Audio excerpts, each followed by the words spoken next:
Now, President Obama's birthplace has been an ongoing issue since his election campaign, with many trying to prove that he was born outside of America.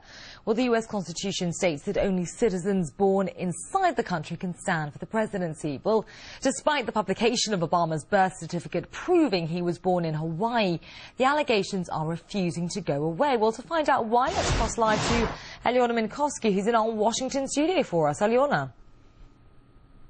Hi. Well, Barack Obama obviously has his enemies with a list of reasons for why he shouldn't be in office. But this claim that he wasn't born in the United States has so far been just about the talk of every town and every media source here in the U.S.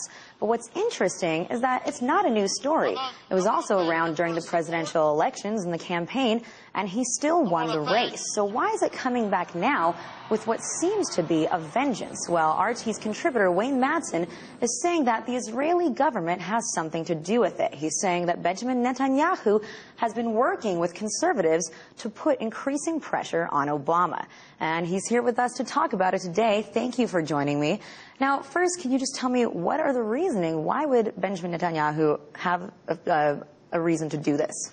Well, the Netanyahu government is very upset with Obama over the Obama administration's insistence that there be a freeze on settlements, including in East Jerusalem. So that, coupled with the reticence of the Obama administration to take any military action against Iran, which the Netanyahu government favors, has brought this old story back to life. This was discredited shortly after it came out. During the primary campaign, this issue arose. They tried to say that his Hawaii birth certificate wasn't legitimate. I know that a team was sent to Kenya that, with the knowledge of his opponent, Mrs. Clinton, her husband, and also the McCain campaign, Karl Rove, all knew or thought they knew that maybe we can get a birth certificate in Kenya.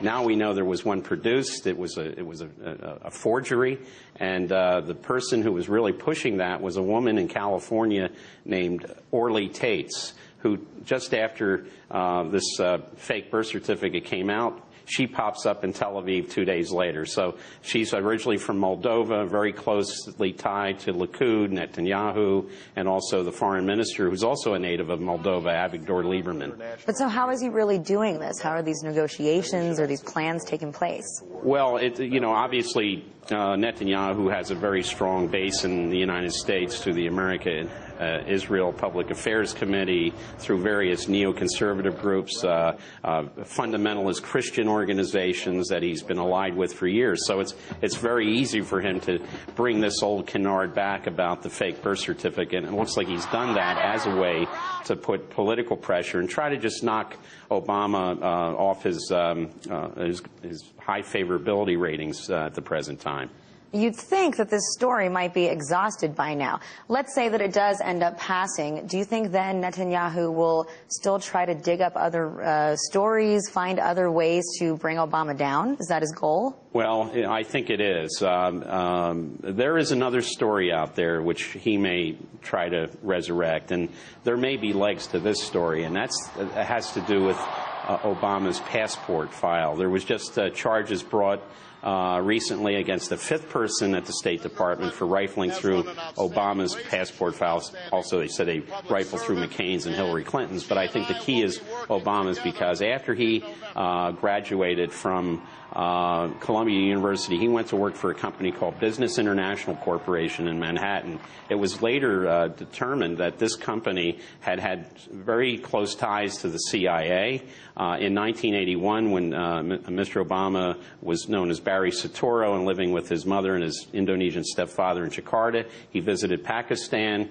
His host was somebody who was very close to the U.S. effort to support the Mujahideen effort, which was really getting underway in 1981. Obama went to Karachi on what I'd been told was an Indonesian passport. So he may have traveled on more than an American passport, and that may be the key to opening up his past. Thank you. Well, that's all we have time for, but very interesting. Is Barack Obama a citizen? Why are people looking into his passports? And does the Israeli government have something to do with it? We'll take it back over to you in Moscow, Alice. Indeed, an issue that just keeps rumbling on. Alyona and your guests, many thanks.